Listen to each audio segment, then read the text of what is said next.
It's time for a real fake news update, not brought to you by Pfizer. We're looking at the first 100 days of Trump's administration. A lot of folks on Fox News cheering and celebrating and dancing in the streets. Not so much on the MSNBC and CNN side of things. However, it's an interesting little giveaway that Rachel Maddow gave us when she kind of admitted in a little monologue that she's not as concerned about Trump doing all these horrible things, because now all of a sudden he's not good at it. Check it out. I think 3 parts to this story. It's Trump's extremism, people saying no. But there then is this third thing, which has been the undercurrent to all of it. And to me, I think it is the real lesson of the first 100 days. I mean, I know the first 100 days is like an artificial benchmark, but it's a benchmark that we are using.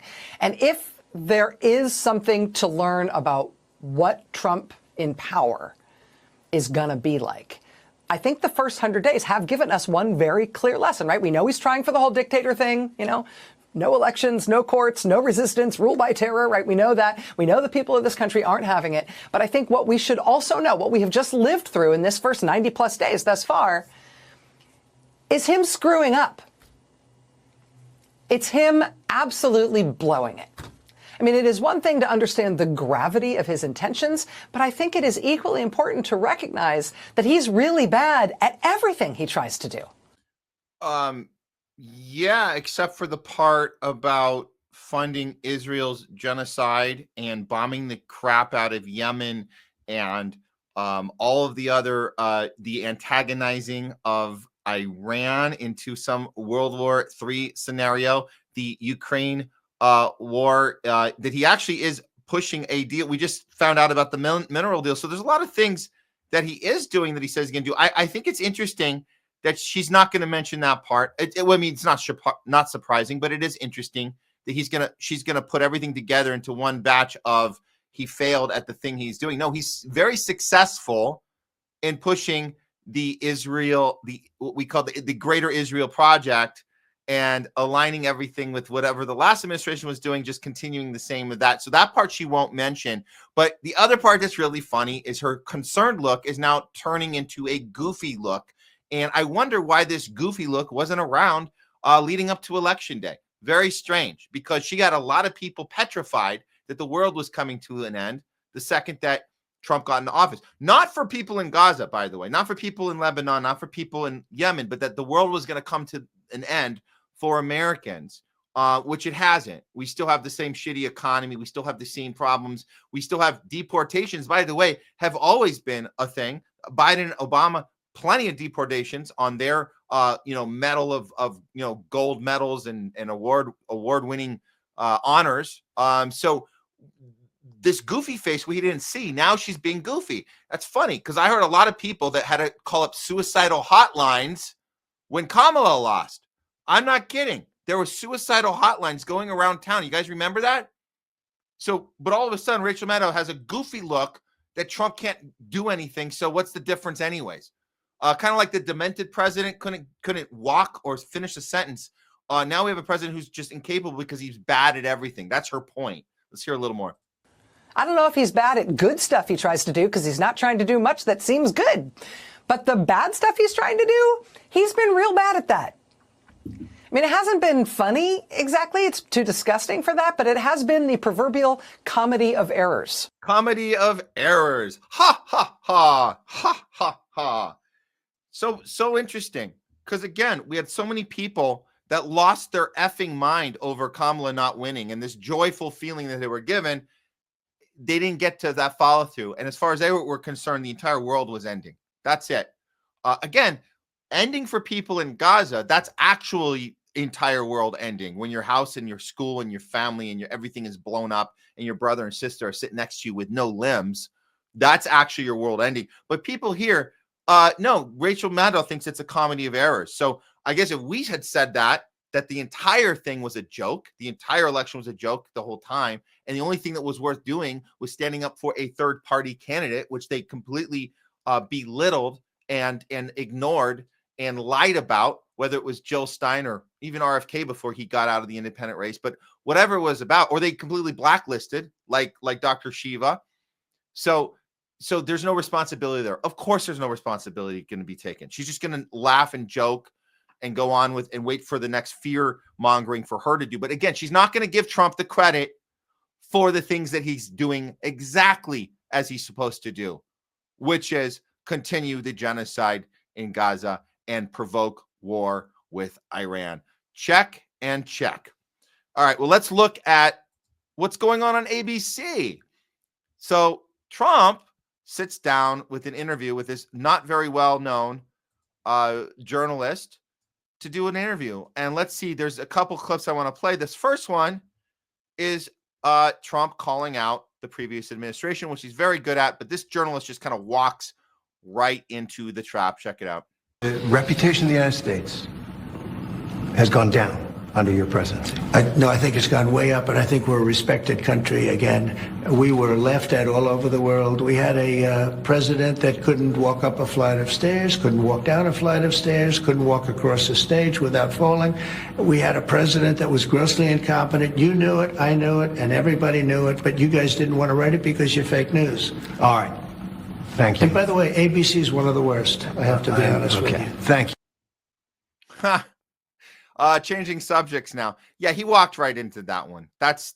I mean, they're all guilty of it. They admit it out loud. Jake Tapper even has a book coming out about, and we cover this. Jake Tapper, who I thought had left CNN because he, there's no way he could be putting a book out and making money off of the name of the book is something like the lie that we pushed. Something like that. I don't want to mess up the title, but the idea is that on the cover of Jake Tapper's book, he's saying we lied about Joe Biden's inability to finish sentences and walk and talk and do anything that a normal human being could do. We lied about it. That's a book. So he's going to make money off that. And he's apparently still working for CNN. So this guy just walked right into that.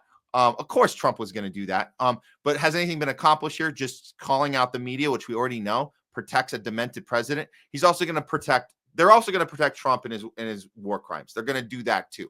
So that's the same protection Trump is going to receive from the same media that he beats up on, and rightfully so. He should call them fake news because they are. But no one's going to hold him accountable for the things that benefit the military-industrial complex, and that's the point. Let's look at one more clip. This is where, and I have seen some right-wing commentators say that Trump nailed him on this. I don't think so much. This is the MS-13 clip. Let's watch it, and then you guys decide for yourself of who won this exchange. We'll look at it closer after the clip. Here we go. Of a gang, and then they looked, and on his knuckles he had MS-13. There's a dispute. Well, wait a minute. He had MS-13 on his knuckles tattooed. He had some tattoos that are interpreted that way. But let's move on. Wait a minute. Hey, Terry. He did not have the letter MS-13. It says MS-13. That was Photoshopped. So let me. He's right about that. The M, the S, and the 1 and the 3 were Photoshopped. I don't think Trump knew that. So he's right. However, the symbols themselves did mean MS-13. So we're talking semantics, but the key here is that Trump didn't know that. And this guy was too afraid to go in for the kill on that one. And now he's feeling like he needs to back off. But we all know how Trump behaves. As soon as you show a little fear, he goes in for the kill. He's a shark. He's a shark, and he will go and attack this guy because he took a little back step, and he's trying the same move he did on the Biden one, which didn't work out well, where he's like, let's just change the subject. Let's just change the subject. Never mind. Apples and oranges. Let's just change the subject. It doesn't work out for him. That was Photoshop, Terry. You can't do that.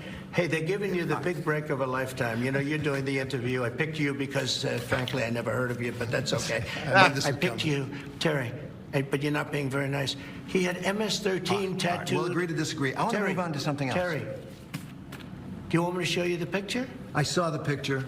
And you think it was Photoshop? Well, here we go. Don't Photoshop it. Go look at his hand. He had MS-13. He did have tattoos that can be interpreted that way. I'm not an expert on them. I want to turn to Ukraine, sir. I want to get to Ukraine. No.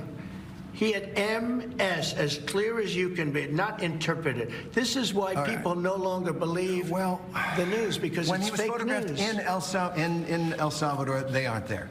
But let's just go on. They aren't there when he's in El Salvador. They weren't there, but they're there now, right? No, but they're in now. your picture. Terry. Ukraine, sir. He's got MS-13 on his knuckles. All right. Okay? Well, we'll take a look at that. You do such a disservice. We'll take a look at Why that, don't sir. you just say, yes, he does, and, go on to something else? It's contested. Look, I know this is a little thing, all the other bigger things going on, but it is interesting that he's so bullied by Trump that he can't just say, you weren't given the memo, and we were like, I mean, that would be something you could do if you had the courage. You could say, Mr. Trump, look, we're talking semantics here. Obviously, the tattoos probably meant MS-13. That's what people are saying. We believe that. We agree on that. However, the fact that you didn't know that the MS-13 was photoshopped, I'm concerned that you're not having great communication with your team. If I'm the one telling you this right now live on this interview, that's how you would have gotten it. But no, he's like, no, let's change the subject to Ukraine. But no, just so you guys know, this is the picture. That's Photoshop, but it's Photoshop. It's not to imply there. This is a direct. What do you call it? This is a diagram, so people understand what each of those symbols mean. So it's not Photoshop in the sense that they're trying to fool us. They're showing us what each of them mean, and they write it on top of the picture, MS-13, and that's what he meant. And so the problem is that Trump didn't know that. Trump thought this was the real picture of. He actually had the letters and numbers on his fingers, which he didn't. This was added. So anyways, small little thing, but it really goes to show you the dynamics and the relationship here between Trump and the media. And he does get the fake news. He calls it out when he needs to. He calls it out all the time. But these are the moments where you wish that these guys could at least just say, dude, you're not communicating well with your staff at the minimum. That's all. Just to be right about one little thing. But overall, we are talking about fake news. And that's why this is a real fake news update. One more we're going to do. This one's important. I actually wish that Craig Pasta was here for this one, but this is very, very important. White House independent media. We understand that when Trump got in, we know personally, because we were all given I'm going to go like this, invite to independent media outlets, that we were allowed to submit our, there we go. Man, this StreamYard, man. It used to be easy. Okay, never mind. Let me back up.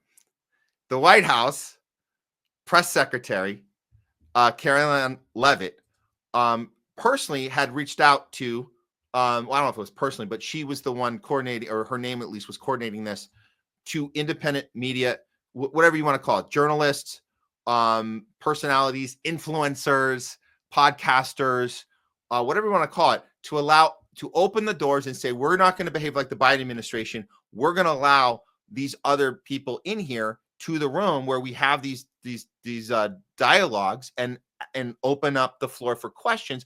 We're going to allow these independent voices to ask these questions and be in the room. So of course we all submitted to it. All of our shows, we all did.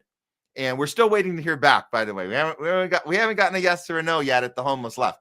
I don't know how the other ones are doing so far, but I'm sure we would have heard the good news if one of us got in the room.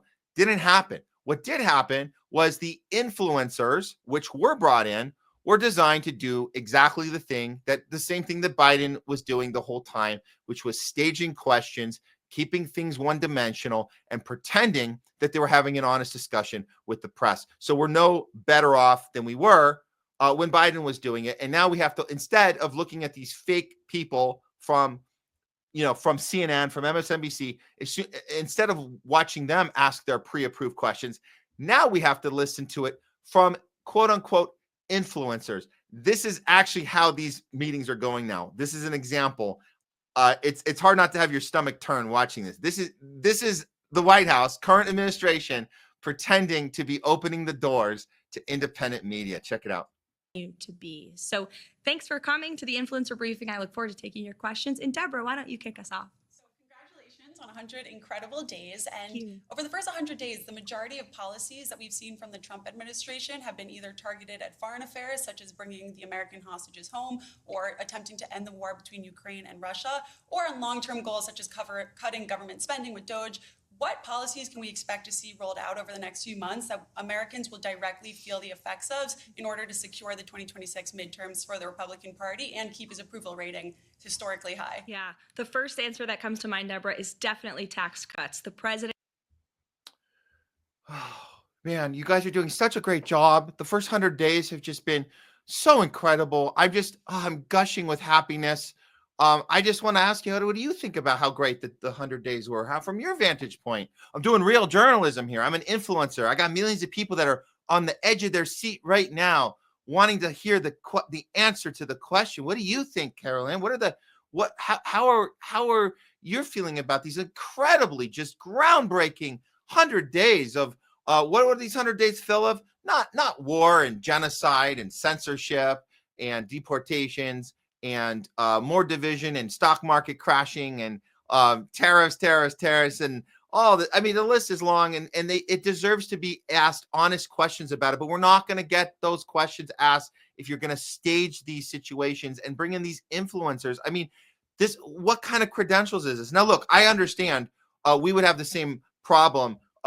People, if, for example, let's just say hypothetically that homeless left was allowed to be in that room. I'm absolutely 100% sure we would be getting pushback. What kind of credentials do you have to be in that room? And that's fine. I get that. But if we were in that room, we would be able to prepare honest questions. Not attack, honest questions, professionally stated, follow-up questions, which you never see follow-up questions. These are kind of things that we learned how to do just doing this show for 2 years. But that's not what this is about. This is not about actual journalism. It's about theater. And that's why this is a real fake news update, not brought to you by Pfizer.